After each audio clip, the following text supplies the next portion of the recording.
আপুনিও নিশ্চয় আপোনাৰ ইষ্ট মিত্ৰ বন্ধু বান্ধৱৰ ঘৰলৈ যাওঁতে এখন বিশেষ ছবি দেখা পাইছে। দেৱালত সেই দৌৰি থকা সাতোটা ঘোঁৰাৰ সেই বিশেষ ছবিখন।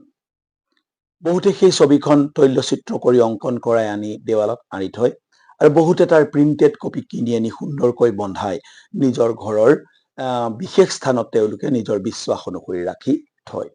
তেনেকুৱা এখন ছবি হয়তো আপোনাৰ ঘৰতো আছে আৰু একে এখন ছবি মই নিজৰ ঘৰৰ দেৱালতো আঁৰি থৈছো। অৱশ্যে মই কোনো বিশেষ বিশ্বাসৰ কাৰণে সেই ছবিখন আঁৰি থোৱা নাই। দৌৰি থকা ঘোঁৰাৰ সেই ছবিখন বিশেষ ছবিখন মোৰ খুব ভাল লাগে। সেইকাৰণে মই নিজা পচন্দত সেই ছবিখন আনি দেৱালত আঁৰি থৈছো। আমাৰ বাস্তুশাস্ত্ৰৰ বিশ্বাস মতে দৌৰি থকা সাতোটা ঘোঁৰাই গতি, প্ৰগতি, ক্ষমতা, সফলতা এইবিলাক হেনো কঢ়িয়াই আনে। হিন্দুৰ বিশ্বাস অনুসৰি এই সাতোটা ঘোঁৰা হ'ল সূৰ্য দেৱতাৰ ৰথৰ সাতোটা ঘোঁৰা। সেইকাৰণে সাতোটা ঘোঁৰাৰ সেই বিশেষ ছবিখনৰ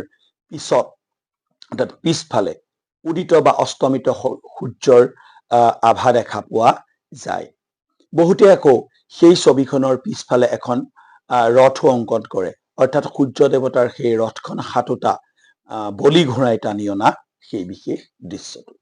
আমাৰ বিশ্বাস মতে সেই সাতোটা ঘোঁৰাই হেনো আমালৈ সফলতা, সুনাম, যশস্যা এইবিলাক কঢ়িয়াই আনে। কিন্তু বেলেগ এটা প্ৰসংগৰে সৈতে মই এই কথাখিনি ভাবি চাইছো।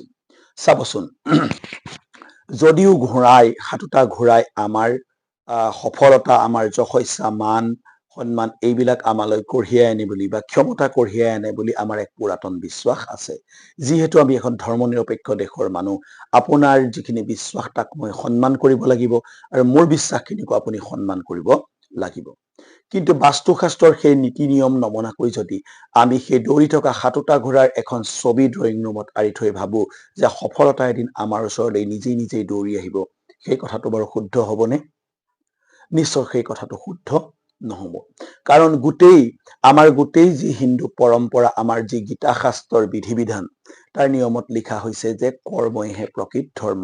অৰ্থাৎ আমি যেতিয়ালৈকে কাম কৰি আছো, যেতিয়ালৈকে আমি কৰ্মত লিপ্ত হৈ আছো, তেতিয়ালৈকে আমি ধৰ্ম কৰি আছো। আচলতে কৰ্মৰ মাজত ভগৱানক চিন্তা কৰাটোহে প্ৰকৃত ধৰ্ম। Work is religion. সৰুতে চাকৈ আপুনিও এটা কবিতা পঢ়িছিল, টোপনি জালত মই দেখিলো সপোন, কোন কাৰ মৰমৰ কোন কাৰ আপোন, সাৰ পাই দেখো মই সকলোটি ভুল, কৰ্তব্য পালন মাথো জীৱনৰ মূল।